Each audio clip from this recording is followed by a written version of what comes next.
నమస్తే, welcome to mega 90.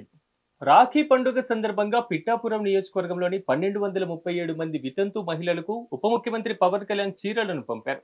ఈ కానుకలను మహిళలకు అందజేయాల్సిందిగా పిఠాపురం జన సైనికులను ఆయన కోరారు.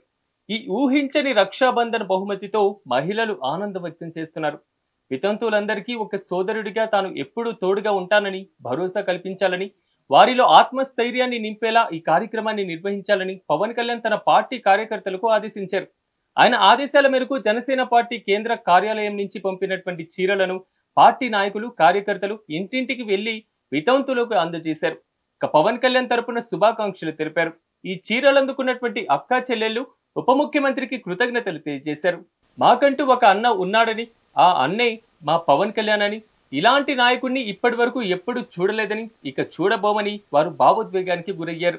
నా పేరు కాకి వెంకటలక్ష్మి అండి. పవన్ కళ్యాణ్ గారు మమ్మల్ని తోడబుట్లు కన్న తల్లిదండ్రులు తోడబుట్టినోళ్ళు ఉన్నా కూడా మమ్మల్ని ఎప్పుడు పట్టించుకోలేదు. ఆయన సీఎం అయ్యాక మమ్మల్ని ఎత్తుక్కుని మేము ఎక్కడున్నామో అని మాట్లాడేటోళ్ళకి కూడా ఆయన సొంత తోడబుట్టినోళ్ళు కూడా ఇలా చూడండి మమ్మల్ని కనుక్కుని మేము ఎక్కడున్నామో నెలుక్కుని మా పేర్లు తెలియపోయినా మమ్మల్ని ఎత్తుక్కుని మా ఇంటికి వచ్చి మాకు చీర పెట్టారండి. మాకు ఎంతో సంతోషంగా ఉంది. మా బాధలు తీర్చే దేవుడు ఆయన అవుతాడేమో అని నాకు గట్టి నమ్మకం అండి. అనేక అతనితో మాట్లాడాలని అతని కాళ్ళ మీద పడి నా బాధలు, నా కష్టాలు అన్నీ చెప్పుకోవాలని ఎంతో బాధపడుతున్నానండి. నాకు ఎవరు అందరూ ఉన్న అనాథనండి, ఎవరు లేరు, ఎవరు నన్ను పట్టించుకోరండి. అందరూ ఉన్నారు, బోళ్ళంతమంది ఉన్నారండి, ఎవరు లేరు. నాకు చీర పెడుతున్నాం చాలా సంతోషం అనిపించేసిందండి. నాకు ఎవరున్నా అతను అంత సంతోషంగా నా చీర తెచ్చిచ్చాడని నేను మర్చిపోలేకపోతున్నానండి. నిన్న నుంచి నాకు తిన బుద్ధి లేదు కూడా అతను అంత ప్రేమగా నాకు చీర తెచ్చిచ్చారని నేను అందరితో చెప్పుకున్నానండి, అందరికీ చూపించాను. తోడబుట్టిన వాళ్ళు ఉన్నారు కానీ ఎవరు ఇలా తెచ్చేవరండి. నాకు అంతలా తెచ్చిచ్చాడండి. నేను 25 సంవత్సరాలు బట్టి నుండి జగ్గి చెరువులో ఉంటున్నానండి. ఉండడానికి ఇల్లు కూడా లేదండి. నా పిల్లల్ని నెట్టుకుని నా భర్త ముందు తగ్గి చెడిపోయారండి. నన్ను ఆదుకుండే వాళ్ళు ఎవరు లేరండి. అద్దెలు కట్టుకొని కొంపలంటూ తిరుగుతూ ఉన్నానండి. నన్ను అలా కొలం చేసేవాళ్ళు, ఏకరించేవాళ్ళు కొంత సిగ్గుతో లోన్ దోకుంటున్నానండి. ఈ వాళ్ళు నాకు చీర పెట్టి కాకేసి నాకు చీర ఇచ్చారని చాలా సంతోషంగా ఉందండి. ఆయన కలుసుకుని ఎప్పటికైనా కలుసుకుని ఆయన కాళ్ళ మీద పడి నా బాధలు, నా కష్టాలు చెప్పుకుందామని అనుకుంటున్నానండి. అదే నా కోరికండి. నిన్న నుంచి నాకు ఎంతో దుఃఖం. ఎంతమంది ఉన్నారు కానీ ఎవరు పట్టించుకోలేదండి. పవన్ కళ్యాణ్ గారు మాకు మళ్ళీ మళ్ళీ మళ్ళీ మళ్ళీ ఆయనే కావాలండి. ఎంతమంది ఎమ్మెల్యేలు ఉన్నారు, ఎంత కౌన్సిలర్లు ఉన్నారు, ఎప్పుడు మా దగ్గరికి ఎవరు రాలేదండి. ఆయన నిలుక్కుని మా ఇంటికి వచ్చారు. మా ఇంటికి వచ్చి మమ్మల్ని ఆదుకున్నట్టు మమ్మల్ని బాగా చూసి ప్రేమగా చీర తెచ్చిచ్చారండి. అందుకనే నాకు చాలా సంతోషంగా ఉందండి. కృష్ణకుమార్ అండి. నిన్న రాఖీ పండుగ సందర్భంగా పవన్ కళ్యాణ్ అని చీర పంపించారండి. చాలా ధన్యవాదాలండి. ఇలా ఎవరు ఇవ్వలేదండి, ఇచ్చినందుకు చాలా థ్యాంక్స్ అండి. రాఖీ పండుగ సందర్భంగా పవన్ కళ్యాణ్ గారు నాకు ఈ చీర పంపినందుకు చాలా సంతోషంగా ఉన్నారండి. ఇంతకు ముందు ఏ ఎమ్మెల్యే గారు వచ్చినా మాకు ఇలా సారీస్ పంపలేదు. రాఖీ పండుగ శుభాకాంక్షల కింద రాఖీ కింద చీర పంపించారండి పవన్ కళ్యాణ్ గారు.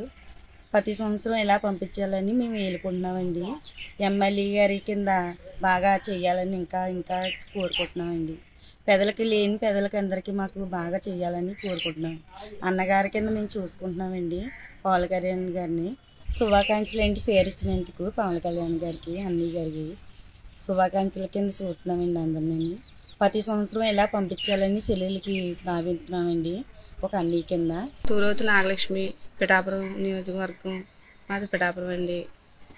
ఇలా రాఖీ పండుగ సందర్భంగా మాకు చీరలు ఇచ్చినందుకు మా పవన్ కళ్యాణ్ గారికి చాలా థ్యాంక్స్ అండి. ఇప్పుడు వచ్చి ఎవరో కూడా ఇవ్వలేదండి ఇలాగా, ఈసారి ఇచ్చారండి మాకు.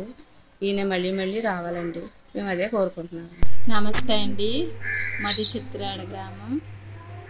నా పేరు బబ్రాడు రాణి అండి. నా భర్త చనిపోయి 2 సంవత్సరాలు అయిందండి.